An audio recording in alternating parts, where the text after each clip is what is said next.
존경하는 국민 여러분, 재외 동포 여러분, 우원식 국회의장님, 선배 동료 의원 여러분, 조국신당 대표 조국입니다. 지난 3월 3일 창당을 한 신생정당의 대표로서 22대 국회 초선 의원으로서 전국의 거리에서 만난 국민의 목소리를 가감없이 전하고자 이 자리에 섰습니다. 저는 흠결이 있는 사람입니다. 그런데도 지난 총선에서 690만 명의 국민께서 저와 조국혁신당을 선택해 주셨습니다. 그 마음과 뜻 명심하며 항상 겸허한 자세로 국민과 함께 하고자 합니다. 지난 총선에서 국민은 무도하고 무능하고 무책임한 집권 여당의 매서운 회초리를 들었습니다. 총선 후 윤석열 대통령은 말했습니다. 국민의 뜻을 겸허히 받들어 국정을 쇄신하고 경제와 민생 안정을 위해 최선을 다하겠다. 새빨간 거짓말이었습니다. 부자와 강자만 챙기는 국정 기조를 바꾸지 않았습니다. 경제와 민생 파탄을 외면하고 있습니다. 현재 서민들은 코로나 시국보다 삶이 어렵다고 하소연합니다. 소상공인, 자영업자 폐업률과 가계 빚은 날마다 치솟고 있습니다. 경기는 침체하고 나라 빚은 역대 최고로 쌓여갑니다. 게다가 무모한 의대 2,000명 정원 결정의 여파로 응급 환자는 병원을 못 찾아 목숨을 걸고 뺑뺑이를 돕니다. 상황이 이러함에도 윤석열 정권은 전 정권 탓만 합니다. 시도 때도 없이 이념몰이에 나섭니다. 반대자와 비판자들을 반국가 세력, 검은 세력이라고 비방합니다. 일제강점기의 불법성을 부인하고 식민지 근대화론을 주장하는 소위 뉴라이트 인물들을 정부와 학계의 요직에 앉힙니다. 그런데 윤석열 대통령의 거짓말은 이번이 처음이 아닙니다. 2013년 10월 21일 서울고검 국정감사장 기억나십니까? 윤석열 여주지청장이 증인으로 나와 저는 사람에게 충성하지 않는다라고 말했습니다. 저도 국민도 박수를 쳤습니다. 그러나 거짓말이었습니다. 저도 속고 국민 모두 속았습니다. 윤 대통령은 극히 일부 특권 계급 사람에게만 충성하고 있습니다. 특히 자기 자신과 배우자 김건희 씨에게 충성하고 있습니다. 거짓말은 윤석열 대통령만 하지 않았습니다. 2021년 12월 26일 김건희 씨는 허위 경력 논란을 사과하며 말했습니다. 남편이 대통령이 되더라도 아내의 역할에만 충실하겠다. 이 역시 새빨간 거짓말이었습니다. 대선 전 2022년 1월 공개된 녹취록에 나오는 김건희 씨의 생생한 발언 기억하실 것입니다. 우리 남편은 바보다. 내가 다 챙겨줘야지 뭐라도 할 수 있는 사람이다. 내가 정권을 잡으면 거기는 완전히 무사하지 못할 거다. 국민에 의해 선출되지 않는 권력, 즉 김건희 씨가 대통령 행세를 합니다. 여당 대표와 문자를 하며 회유하고 압박합니다. 정부 인사를 자신이 한다고 자기 입으로 말합니다. 급기야 김건희 씨가 전 여당 의원에게 지옥불을 옮기라고 했다는 보도도 나왔습니다. 여당 내에서도 터질 게 터졌다라고 합니다. 경고합니다. 박근혜 정권에서 최순실 씨가 무슨 일을 했는지 그 결과 박근혜, 최순실 두 사람이 어떻게 되었는지 국민은 다 기억하고 있습니다. 어떤 부적도 어떤 무당도 막아주지 못할 것입니다. 존경하는 국민 여러분, 그리고 선배 동료 의원 여러분, 윤석열 대통령은 검찰총장 시절 자신이 이끄는 검찰을 이렇게 자랑했습니다. 살아있는 권력의 비리를 눈치 보지 않고 공정하게 수사하는 검찰. 그런데 자신이 최고의 살아있는 권력이 된 후 검찰은 어떻게 되었습니까? 어느 주가 조작 사건에서 공범이 유죄 판결이 났는데 전주가 소환도 기소도 되지 않습니까? 어느 공무원 배우자가 300만 원짜리 명품백을 받고 무사히 넘어갑니까? 어느 피의자가 자신이 지정한 곳에서 조사를 받습니까? 어느 검사가 수사하러 가서 휴대전화를 피의자 측에 제출합니까? 이 정도는 수사가 아니라 접대입니다. 반면 전 정권과 야당은 사냥하듯 수사합니다. 원래 겨누었던 잘못이 안 나오면 나올 때까지 먼지떨이 수사를 합니다. 원래 사냥감이 잘 안 잡히면 가족, 친족, 지인을 텁니다. 그리고 일방적 피의 사실을 친검 언론에 흘립니다. 어디서 많이 본 모습 아닙니까? 바로 15년 전 노무현 대통령님의 비극이 발생하기 전과 똑같습니다. 게다가 윤석열 대통령은 자신이 검찰총장 시절 대변인이었던 이창수 검사를 서울중앙지검장에 임명했습니다. 현 김주현 민정수석이 법무부 검찰국장 시절 검찰과장이었던 심우정 검사를 검찰총장 후보로 지명했습니다. 이유가 무엇이겠습니까? 검찰을 더욱더 수적으로 부리겠다는 것 아니겠습니까? 한편 윤석열 대통령은 자신이 나온 충암고 인맥으로 군과 경찰을 장악하고 있습니다. 김용현 국방부 장관은 물론 여인형 방첩사령관, 박종선 777 사령관 등 군내 정보 개통을 충암고 라인으로 다 채웠습니다. 경찰 인사를 하는 이상민 행정안전부 장관 역시 윤 대통령의 충암고 후배입니다.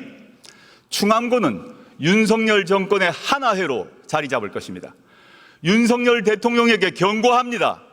아무리 모든 권력기관을 주머니 속 공깃돌로 가지고 놀더라도 국민의 마음을 잃는 순간 그대는 나락으로 떨어질 것입니다.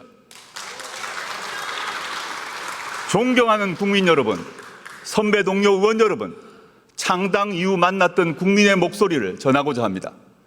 이태원 참사 희생자 고 이상은 씨의 어머니는 딸의 생일날을 맞아 김치찌개를 방문객에게 대접했습니다. 제 손을 꼭 잡아주신 어머니께서 무슨 말씀을 하셨는지는 짐작하실 것입니다. 지난해 수해 현장에서 숨진 최혜병의 어머니는 일주기를 앞두고 편지를 썼습니다. 저희에겐 하나뿐인 외동입니다. 사람들은 아무도 모릅니다. 얼마나 힘든가 고통 속에 살고 있는지. 어머니는 애끓는 심정으로 진실을 밝혀달라고 요구합니다. 대구에서 만난 전세 사기 피해 젊은 신혼부부는 울먹이며 말했습니다. 평생 모은 돈이 다 날아갔어요. 이제 우리는 어디 가서 어떻게 살아야 합니까? 저와 조국혁신당은 고통받고 분노하는 국민의 도구가 되고자 합니다. 총선 때 광주 충장로 우체국 앞에서 유세를 준비할 때였습니다. 한 어르신께서 제 손을 잡으시며 말씀하셨습니다. 견뎌주어 고맙네. 살아남아주어 고맙네. 이제 잘 싸워주게. 지난달 말 전남 곡성과 영광을 방문했을 때도 똑같은 말씀을 들었습니다. 지난 윤석열 정권 2년은 대한민국의 잃어버린 2년으로 기록될 것입니다. 저희는 창당 총선에서 이렇게 외쳤습니다. 3년은 너무 길다. 무도하고 무책임하고 무능한 윤석열 정권은 나라를 더 망치기 전에 종식되어야 합니다. 국민은 이 정권 치하에서 너무도 힘듭니다. 인내심이 바닥나고 있습니다. 조국혁신당은 당내에 3년은 너무 길다 특별위원회를 구성했습니다. 저희는 이미 심리적 탄핵을 하신 국민의 마음을 받들며 온 힘을 다하여 위헌과 위법의 증거를 모으겠습니다. 존경하는 국민 여러분, 선배 동료 의원 여러분, 조국혁신당은 12석에 불과합니다. 원내 교섭단체도 아닙니다. 저희 힘만으로 할 수 없는, 그러나 반드시 이루어야 할 시급한 사회경제적 과제 2가지를 말씀드리고자 합니다. 국민은 조국혁신당에 묻고 계십니다. 윤석열 정권 종식 이후 무엇을 할 것이냐? 조국혁신당은 문화, 디지털, 노동, 환경, 건강, 교육 등 8가지 사회권을 구현하는 민생 선진국을 제시했습니다. 오늘은 이 중 2가지를 말씀드리고자 합니다. 첫째는 주거권 보장을 통한 주거혁신입니다. 주거권은 쾌적한 집에서 안정되게 살 수 있는 권리입니다. 국민 40% 정도가 전월세 등 빌린 집에서 삽니다. 집주인이 세를 올리거나 방을 빼라고 할까 봐 노심초사합니다. 서울에서는 중위소득 가구가 10년간 소득을 한 푼도 안 쓰고 모아야 중간가격 주택 한 채를 살 수 있습니다. 소득의 3분의 1 저축하면 30년 넘게 걸립니다. 버는 속도보다 집값 오름세가 가파릅니다. 이러면 사람다운 삶을 살 수가 없습니다. 결혼하고 싶어도 함께 살 집 마련이 어렵고 애를 낳고 싶어도 여력이 없습니다. 먼저 질 좋은 공공주택과 다양한 사회주택을 국가가 확보해 제공해야 합니다. 2022년 기준 공공임대주택은 전체 주택 재고량의 10%가 안 됩니다. 더욱이 90% 이상이 60제곱미터 이하입니다. 그래서 공공임대주택은 좁고 오래된 변변치 않은 집으로 인식됩니다. 앞으로 84제곱미터 이상의 질 좋은 집 공급을 확대해야 합니다. 빌라나 주택 등도 공공부문이 더 많이 흡수해서 공급해야 합니다. 청년, 신혼부부용 주택 확대는 물론 평범한 가족을 위해 초장기 임대주택 공급도 추진해야 합니다. 신혼부부가 84제곱미터 50년 초장기 임대주택에 들어가면 굳이 집을 사지 않아도 될 것입니다. 조금 더 여유 있는 국민을 위해 내 집 마련도 쉬워지게 해야 합니다. 문제는 땅값이나 공사비입니다. 리츠 등 주택금융을 잘 활용하여 새로운 유형의 지분 공유형 주택이나 협동조합형 간접소유 주택을 늘려야 합니다. 이제 주거와 관련된 공공기관과 공기업의 역할도 바꿔야 합니다.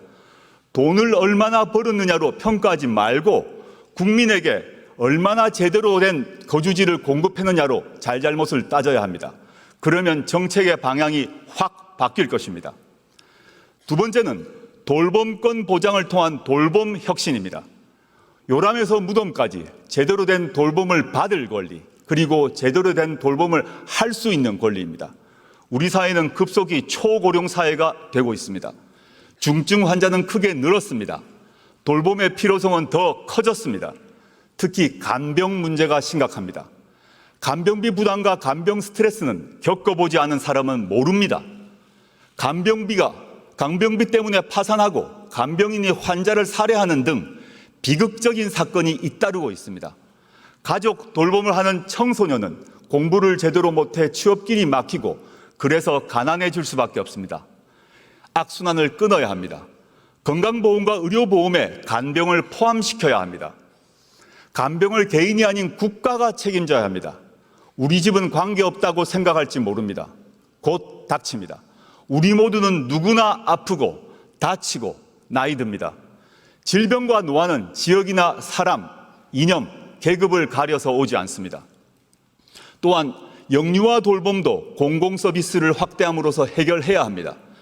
말로만 아이를 낳으라고 하지 말고 가족이 아이를 잘 키울 수 있도록 사회 여건을 획기적으로 바꾸는 것, 그것이 바로 국가가 할 일입니다. 그에 앞서 당장 손길이 필요한 가정을 위해 낳으면 국가가 키워주겠다라고 선언하고 실천해야 합니다. 아이를 위해 나라가 나서야 할 때입니다. 육아휴직 활성화법, 지역돌봄 강화법, 가족돌봄 휴가법 등 전국민 돌봄 보장 시리즈 법률이 필요합니다.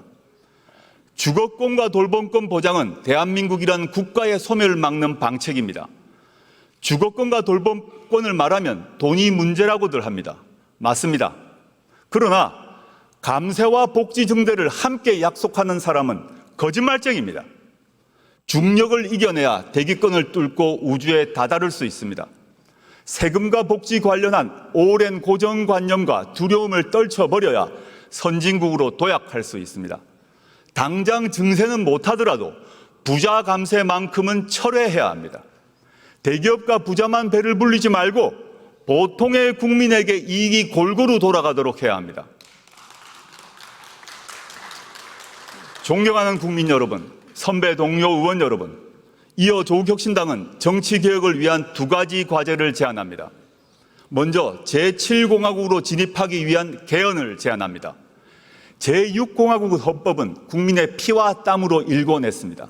그 뒤 37년이 지났습니다. 일제강점기보다 긴 세월입니다. 우리 사회는 크게 변화했습니다. 이 변화에 걸맞는 새로운 미래를 준비하는 새로운 헌법이 필요합니다. 헌법 전문에는 5.18 민주화운동, 부마민주항쟁, 60민주항쟁을 수록해야 합니다. 이 운동과 항쟁으로 우리는 현재에 이를 수 있었습니다. 대통령 5년 단임제도 4년 중임제로 바꾸어야 합니다. 책임 정치를 구현하고 국정의 연속성과 일관성도 강화할 수 있습니다. 민생과 복지를 위한 사회경제적 개혁을 원활하게 만들 수 있는 사회권 강화 조항도 필요합니다. 합헌적으로 수도를 이전할 수 있는 수도 조항도 신설해야 합니다. 가능하면 빨리 개헌특위를 만들어 개헌안을 만듭시다. 2026년 6월 3일에 이루어지는 지방선거 이전에 국민투표로 개헌안을 확정합시다. 그 국민투표는 축제가 될 것입니다. 두 번째 제안은 정치개혁입니다. 지금 대한민국 정치는 민의를 정확히 반영하지 않습니다. 우리 정치는 비례성과 다양성이 강화되는 쪽으로 개혁되어야 합니다. 최근 거대 양당은 정치개혁을 명목으로 지구당 부활에 합의했습니다. 과거 지구당을 폐지한 이유는 돈 먹는 하마였기 때문입니다. 고비용 정치와 금권 선거가 이제 완전히 사라졌을까요? 국민은 그렇게 생각하지 않을 것입니다. 지구당을 되살리면 민의를 더 잘 수렴할 수 있을까요? 그렇지 않을 것입니다. 지구당 부활은 거대 양당 소속 정치인에게만 좋은 일입니다. 현행 비례대표 선출 방식은 준연동형입니다. 다당제가 민주주의를 발전시킨다는 점에 공감대가 형성된 결과입니다. 그러나 현행 국회법은 양당제를 전제로 구성되어 있습니다. 대표적인 게 교섭단체 기준입니다. 12석을 얻은 조국혁신당은 국회 운영에서 투명정당 취급을 받습니다. 690만 지지자 의견을 국회 운영에서 대변할 길이 없습니다. 정당 보조금 배분에서도 큰 차별을 받습니다. 동료 의원님께 간곡히 호소드립니다. 이제 교섭단체 기준을 개선합시다. 박정희 유신 독재 정권이 개학하기 이전으로 돌아갑시다. 정치 신인 때 정치개혁에 대해서 품었던 초심을 한 번만 돌아봐 주십시오. 존경하는 국민 여러분, 그리고 선배 동료 의원 여러분, 우리 국민은 교양과 품격 있는 지도자를 가질 자격이 있습니다. 절대된 국가 권력을 가질 자격이 있습니다. 주거와 돌봄을 걱정하지 않아도 될 자격이 있습니다. 조국혁신당이 쇄빙선이 돼 깨트리겠습니다. 조국혁신당이 예인선이 돼 이끌겠습니다. 4년 뒤 22대 국회가 끝날 것입니다. 그때 국민은 이렇게 말씀하실 것입니다. 조국혁신당이 정권교체를 위하여 가장 앞장서서 싸웠다. 그리고 조국혁신당으로 인하여 국회에서 주거권과 돌봄권의 기초가 마련되었다. 그 출발점은 2024년 9월 9일이었다고 말입니다. 조국혁신당은 행동하는 정치를 하겠습니다. 감사합니다.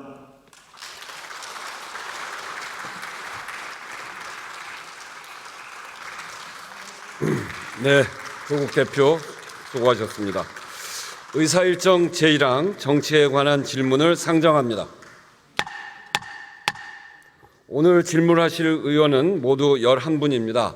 의원 1인당 질문 시간은 답변 시간을 제외하고 12분이며 질문 과정에서 전광판에 시각 자료로 표출되는 시간은 발언 시간에 포함된다는 점을 말씀드립니다.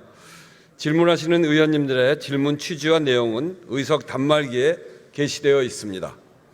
그러면 먼저 전남